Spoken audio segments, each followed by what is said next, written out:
ভয় লাগছে, আমার মনে হয় বাড়ি পালাই তাই মনে হচ্ছে। কি গো খাপা ছেলের মতো কথা বলছো কেন? যার জন্য এত কিছু সেই যদি বাড়ি পালাই তাইলে কি করে কি হবে হাগো? তুমি বলো বৌদি একটা কথা, এই মাংমানি ভাই লেগে বলছে আমার ছেলেটা কি মানা যায় বলো? বে গাল দিবি না বে, আমি তোকে বলি যে আমি তো ছেলে। শালা তুই জারদ সন্তান বে, তোমার ছেলে হতেই পারিস না বে। ফালতু মাংমানি ভাই তোকে আপসি মেরে দেবো, দেখবি আমার আব্বা কাছে আসুক। দেখেছো বৌদি ভাষা দেখো। তুমি একটা পাগল বুঝলা তো ভাই? আমি মানছি ওই ছেলেটা তোমার বউয়ের ছেলে, কিন্তু তোমার তো জন্ম দিয়েছে তো অন্য জনা। ভাই দিকেই বুকের ভিতরটা মুচড় মেরে উঠছে।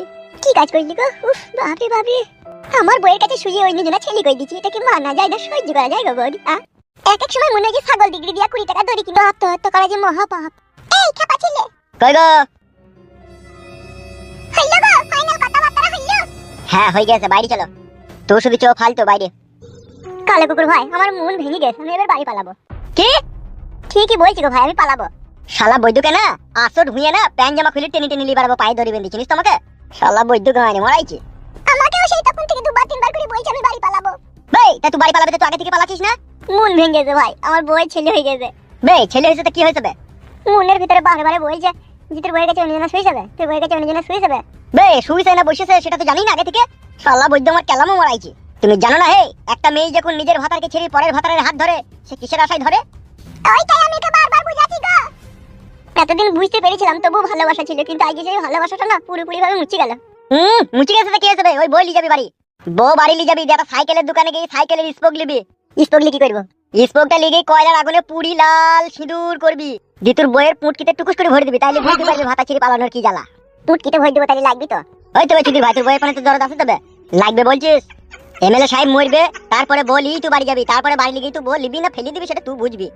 এখন এই কটা দিন তো আমাদের সাথেই থাকবি। বেশ ঠিক আছে তাই হবে। চলো উঠো টাটকা ভাইপো।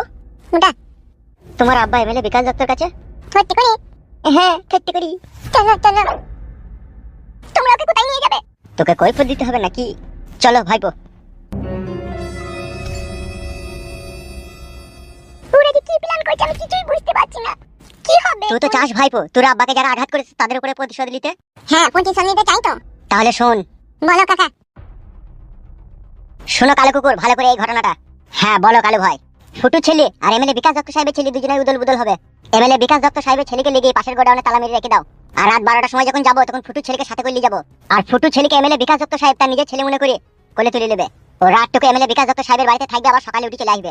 আমি আব্বাকে বল দেবো তো সব। তোর বাপের কাছে তুই পৌঁছাইতে পারলি তো বলবি। এই ফালতু। হ্যাঁ বলো। এমএলএ বিকাশ দত্ত সাহেবের ছেলেকে লেগে গোডাউনে ভরে তালা মেরে তোর কাছে বসে থাকবে, ও যেন পালাইতে না পারে। বেশ ঠিক আছে তাই হবে, নিয়ে যাও কে নিয়ে যা। এ আইবে। এবার কি হবে?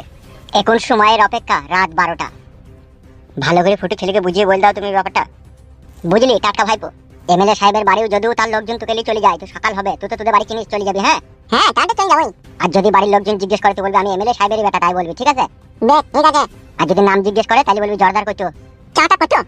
চাটা কইতো লয় জর্দার কইতো। জর্দার কইতো? হ্যাঁ এমএলএ বিকাশ দত্ত ছেলের নাম হচ্ছে জর্দার কইতো। আর তোকে যদি জিজ্ঞেস করে তো বলবি আমার নামও জর্দার কইতো। কেন তোর নামটা বলবো না? না বে। কি বলেন নাম বানা জর্দার কইতো? এ বাপ চাচুকে বুঝতে পেরেছিস তো? হ্যাঁ বুঝতে পেরেছি।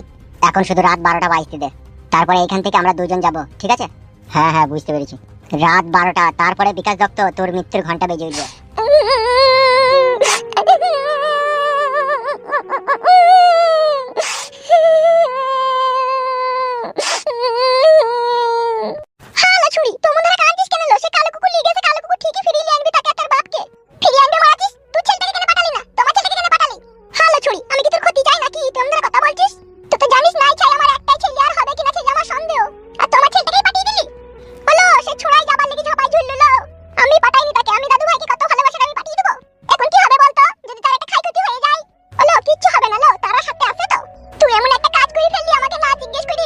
বৌমা, তুমি একদম মন খারাপ করো না, একদম তুমি চিন্তা করো না। তুমি বুঝতে পারছো না বাবা, আমার কলজির ভিতরটা পুড়ে গেছে আমার ছেলে চাচু করলে গিয়ে। ভগবান না করে যদি একটা কোনো দুর্ঘটনা ঘটে যায় তাহলে আমি কি নিয়ে কাকে নিয়ে বাঁচবো বলতে পারো বাবা? বাবা তুমি দাও দিতে চাচুকে নিয়ে আনো গা।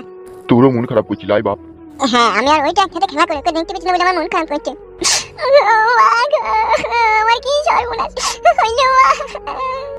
আমার চাচুকে বেটা কোথায় আছিস বাপ? শোনা বাপ আমার রে। চুপ করো বৌমা, চুপ করো।